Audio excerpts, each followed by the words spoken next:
الحمدللہ والصلاة والسلام علی رسول اللہ اعوذ باللہ من الشیطان الرجیم بسم اللہ الرحمن الرحیم قال نبی علیہ الصلاۃ والسلام بلغوا عنی ولو آیا، پہنچا دو میری طرف سے چاہے تم کوئی ایک بات ہی جانتے ہو۔ وقال نبی علیہ الصلاۃ والسلام خیرکم من تعلم القرآن وعلم، تم میں سے بہترین شخص وہ ہے جو قرآن پاک سیکھتا اور سکھاتا ہے۔ ہم سب کو اللہ تبارک و تعالی عمل کی توفیق عطا فرمائے۔ صدق رسول اللہ صلی اللہ علیہ وسلم۔ الف لام میم ذلك الكتاب لا ريب فيه هدى للمتقين۔ صدق اللہ العلی العظیم و صدق رسولہ الکریم۔ پچھلے صفحے پر سورہ البقرہ کی پہلی دو آیات مبارکہ کی تلاوت ہوئی۔ پہلی آیہ مبارکہ الف لام میم، یہ حروف مقطعات ہیں۔ ہر ایک لفظ کو الگ الگ پڑھا جاتا ہے اور ان کے معنی اللہ تبارک و تعالی خوب جانتا ہے، اور نبی اکرم صلی اللہ علیہ وآلہ وسلم کو ان الفاظ کے معنی معلوم تھے۔ عربی زبان میں حروف مقطعات ادب میں استعمال ہوتے ہیں، لیکن قرآن پاک میں جو حروف مقطعات نازل ہوئے ہیں ان کے معنی پر علماء تفسیر میں اختلاف ہے، لہٰذا یہاں پر الف لام میم پر تفصیلی گفتگو نہیں کریں گے۔ دوسری آیہ مبارکہ کا پہلا حصہ ہے ذالک الکتاب لا ریب فیہ، یہ اللہ کی کتاب ہے اور اس میں کوئی شک نہیں۔ اس میں فی ہی کے اوپر آپ لوگوں نے دیکھا ہوگا کہ فی ہی سے پہلے جیم لکھا ہوا ہے اور بعد میں جیم لکھا ہوا ہے، اور پہلے جیم کے اوپر 3 نقاط ہیں اور بعد والے جیم پر بھی 3 نقاط ہیں۔ اس کو عربی زبان میں معانقہ کہتے ہیں، یعنی کہ یہ فی ہی پچھلے جملے کے ساتھ بھی ملا ہوا ہے اور اگلے جملے کے ساتھ بھی ملا ہوا ہے۔ اس سے مفہوم یہ نکلتا ہے کہ اگر کہا جائے ذالک الکتاب لا ریب فیہ، یہ وہ کتاب ہے جس میں کوئی شک نہیں، اور یوں بھی کہا جا سکتا ہے کہ اس بات میں شک نہیں کہ یہ ہدایت ہے پرہیزگاروں کے لیے۔ متقی کا ترجمہ یہاں پر ہم لوگوں نے کیا ہے پرہیزگار، اور ریب کا ترجمہ کیا ہے شک۔ لا ریب کوئی شک نہیں، لا ریب کوئی شک نہیں، تو رواں ترجمانی کچھ اس طرح سے ہوگی یہ اللہ کی کتاب ہے، اس میں کوئی شک نہیں، اس میں کوئی شک نہیں، ہدایت ہے پرہیزگار لوگوں کے لیے۔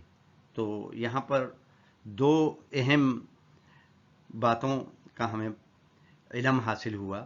پہلا یہ کہ یہ کتاب قرآن مجید اللہ تبارک و تعالیٰ کی نازل کی ہوئی کتاب ہے اور محمد رسول اللہ صلی اللہ علیہ وآلہ وسلم کی تصنیف کردہ کتاب نہیں۔ اس بات میں شک نہیں کہ یہ اللہ تبارک و تعالیٰ نے نازل فرمائی ہے، اور اس بات میں بھی شک نہیں کہ اس میں ہدایت ہے پرہیزگار لوگوں کے لیے۔ ہدایت سے کیا مراد ہے کہ ایک انسان کس طرح سے زندگی بسر کرے کہ وہ کامیاب ہو جائے، اس دنیا کے اندر اس کو کامیابی حاصل ہو جائے، اور جب اس دنیا سے وہ رخصت ہو جائے موت کی شکل میں تو اس کے بعد بھی وہ کامیاب ہو جائے۔ تو دنیا اور آخرت کی کامیابی کے لیے اگر کسی کو کوئی ہدایات چاہیے تو اللہ تبارک و تعالیٰ کی اس کتاب میں موجود ہیں۔ اور سورہ الفاتحہ میں اللہ تبارک و تعالیٰ نے ہمیں ایک دعا سکھائی اور ہم نے وہ دعا پڑھی اور اللہ تبارک و تعالیٰ سے مانگا، اور اس سے بہتر چیز مانگنے کی کوئی اور نہیں وہ ہے اہدنا الصراط المستقیم، اے اللہ ہمیں ہدایت دے دے سیدھے راستے کی۔ تو وہ سیدھے راستے کی جو ہدایت ہے وہ کہاں سے مل گئی؟ اللہ تبارک و تعالیٰ نے، بھی ہم نے قرآن پاک کا صفحہ الٹا ہی ہے، تو اللہ تبارک و تعالیٰ نے وہ ہدایت ہمیں عنایت فرما دی۔ تو جس چیز کی ہم نے اللہ سے دعا کی، اور روزانہ ہم 17 دفعہ صرف فرض نمازوں میں اللہ تبارک و تعالیٰ سے دعا کرتے ہیں کہ اللہ ہمیں ہدایت دے دے اس راستے کی جو کہ کامیابی کا راستہ ہے، اور یہ کامیابی دنیا اور آخرت دونوں کی کامیابی ہے۔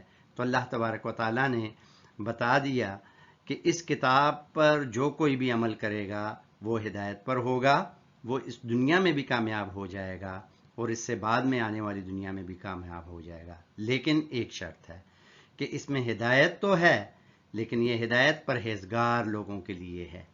پرہیزگاری کے بہت سارے معنی ہیں، لیکن یہاں پر مراد یہ ہوگی کہ ان لوگوں کو قرآن پاک ہدایت دیتا ہے جو اس کتاب کو ہدایت کے لیے اٹھاتے ہیں، اور اس لیے اٹھاتے ہیں کہ وہ اس کتاب کو سمجھیں، اس پر عمل کریں اور دوسرے لوگوں تک پہنچائیں کہ تمام بنی نوع انسان کامیاب ہو جائے۔ اللہ تبارک و تعالیٰ مجھے اور آپ کو اس آیت مبارکہ کے مفہوم کی سمجھنے اور اس پر عمل کرنے کی توفیق عطا فرمائے۔ تو پہلی دو آیات مبارکہ کے چھوٹے چھوٹے جملوں میں تقسیم کر کر معنی سمجھنے کی کوشش کرتے ہیں۔ پہلے 3 حروف مقطعات ہیں، اور یہ سورہ البقرہ کی پہلی آیہ مبارکہ ہے، الف لام میم۔ حروف مقطعات کے معنی امت سے پوشیدہ ہیں، اور ان کے معنی اللہ رب العزت جانتے ہیں، اور نبی اکرم صلی اللہ علیہ وآلہ وسلم کو ان کا علم تھا، لیکن صحابہ کرام سے ہم تک کوئی روایات ایسی نہیں ملتی جن میں ان حروف مقطعات کے معنی بتائے گئے ہوں۔ حالانکہ عربی زبان کی شاعری میں حروف مقطعات جیسے ملتے جلتے الفاظ قرآن پاک کے نزول سے پہلے استعمال ہوتے تھے حروف، لیکن جو حروف مقطعات قرآن پاک میں نازل ہوئے ہیں ان کے معنی امت سے پوشیدہ ہیں، لہٰذا یہ متشابہات میں سے ہیں، اور ان کے معنی معلوم نہ ہونے کے باوجود شریعت پر عمل کرنے میں کوئی دشواری پیش نہیں آئے گی انشاءاللہ۔ اس کے بعد ہم اگلی آیہ مبارکہ پڑھتے ہیں، ذالک الکتاب لا ریب فیہ، یہ وہ کتاب ہے، ذالک دور کا اشارہ ہوتا ہے، ایک چیز دور رکھی ہوئی ہے تو اس کو اشارہ کر کے کریں گے ذالک۔ لیکن یہاں پر یہ سوال ذہن میں ابھر سکتا ہے کہ کتاب تو ہاتھ میں ہے ہمارے اور بالکل سامنے ہے، تو پھر دور کا اشارہ کیوں استعمال ہوا؟ تو علماء تفسیر نے اس کے کئی وجہیں بتائی ہیں، لیکن ہم یہاں پر لے لیں گے ان میں سے ایک وجہ کہ بعض اوقات کسی چیز کی رفعت کے لیے، اس کی عزت کے لیے، اس کی تعظیم کے لیے قریب کی چیز کو بھی دور کے اشارہ سے کہا جاتا ہے۔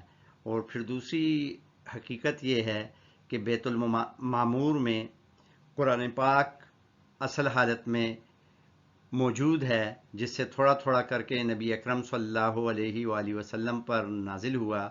تو جب ذالکہ کہا جائے گا تو اس سے مراد یہ کتاب بھی ہے جو کہ اس وقت تک تحریری شکل میں نہیں تھی جب نازل ہوئی، اور اس کتاب کی طرف بھی اشارہ ہے جو بیت المعمور میں ہے، ذالک الکتاب، اس کتاب میں لا ریبہ نہیں شک، فیہ اس میں، کیا شک نہیں کہ یہ کتاب اللہ نے نازل کی ہے، اس بات میں شک نہیں۔ اور دوسری کیا شک نہیں کہ یہ کسی انسان کی تحریر کی ہوئی کتاب نہیں، پہلی بات یہ۔ اب یہ جو جیم اور اس کے اوپر 2 نقاط ہیں اور یہاں پر جیم کے اوپر 3 نقاط ہیں، اس کو معانقہ کہتے ہیں۔ اس سے مراد یہ ہے کہ فی ہی اگلے جملے اور جملے سے پہلے حصے کو بھی آپس میں ملاتا ہے، اسی لیے اس کو معانقہ کہا جاتا ہے۔ یعنی لا ریب فیہ ھدی للمتقین، اس بات میں بھی شک نہیں کہ اس میں ہدایت ہے متقیوں کے لیے، اور ہدایت کے بارے میں ہم پچھلے صفحے پر تفصیلی گفتگو کر چکے ہیں۔ اور متقین ہم لوگوں نے ترجمہ اس کا کیا ہے پرہیزگار لوگ۔ پرہیزگار لوگوں کی کچھ صفات سورہ البقرہ کی آیت نمبر 3 اور آیت نمبر 4 میں بتائی گئی ہیں۔ انشاءاللہ ان آیات کے موقع پر ہم مزید پڑھیں گے کہ متقیوں کی کیا صفات ہیں۔ اللہ تبارک و تعالی مجھے اور آپ کو عمل کی توفیق عطا فرمائے۔ ایک دفعہ درود شریف پڑھ لیں۔